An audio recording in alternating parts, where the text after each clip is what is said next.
Kausapin naman natin ang isa sa mga pinangalanan ni Senador Rodante Marcoleta, ang broadcaster na si Ben Tulfo. Magandang gabi, Ben. Magandang gabi sa inyo. Ay, Good diretsahang evening. tanong na sa iyo, Ben, no? May galit ka ba Okay. kay Senator Marcoleta? Hindi naman. I think may problema lang siguro dito. I believe that we have the same, direction, but different siguro destination.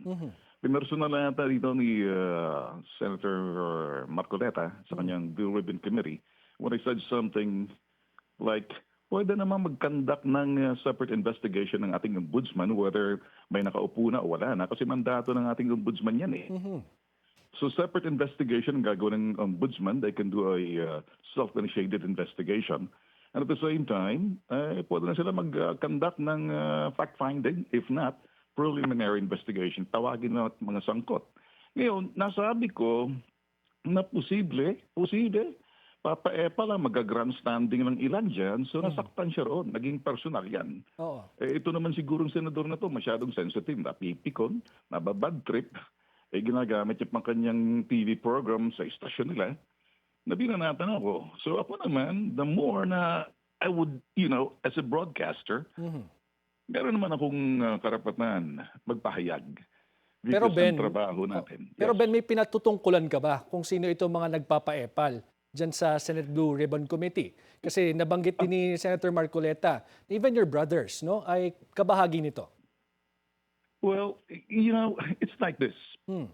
Alam natin siguro dito ang gagawin ng Senate Blue Ribbon Committee. At the end of the day, matapos ng kanilang investigation, i-forward ba natin yan sa ombudsman eh? Ang in aid of legislation naman ang Senado. Nasasanay ng mga tao sa ganyan eh. Kung titingnan natin, ano bang talaga ang ratio ng mga napoprosecute pag dumadaan sa Senate Blue Ribbon Committee? I-research niyan. Ilang percent?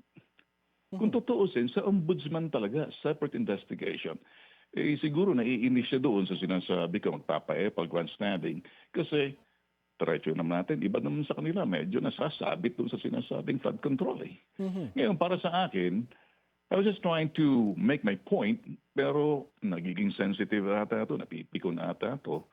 Although kasama yung mga kapatid ko, it doesn't mean that because may kapatid ko dyan, ay medyo save na sila. No, ginagawa kong trabaho ko. As a media person, let's separate realities from politics. Yung aking sinasabi, reality, antas ng level ng awareness ng mga tao, as well as ang kulang knowledge about this controversy or anomaly dito sa Ghost Flood Control Project. Oh, well, in Alam na relation... nila. The question really is, ang mga tao, nag-i-enjoy na lang eh. Nagiging national pastime na lang to eh. So that is basically politics. The reality is, at the end of the day, may makakasuhan ba? Recommendatory lang naman ang Blue Ribbon Committee ni Marcoleta eh. They will recommend whether in aid of legislation, kung may nakita silang dagdagan pa ang batas, or mag-recommend sila for sino yung sasubmit nilang mga pangalan for prosecute. At the end of the day, it's still the ombudsman. Kung ang makita ng ombudsman, then diretso sa Sandigan Bayan. It's like this. Ang ombudsman, para mga piskal yan. Ang korte, Sandigan Bayan. Ang Senado, para mga abogado yan, nagkakyaw-kyaw dyan eh. I'm sorry. Tamaan kung sino tamaan. Hindi ako mag-hold back dito. Pero ang pangit dito is napipikon yung bagitong senador na politikong matagal na.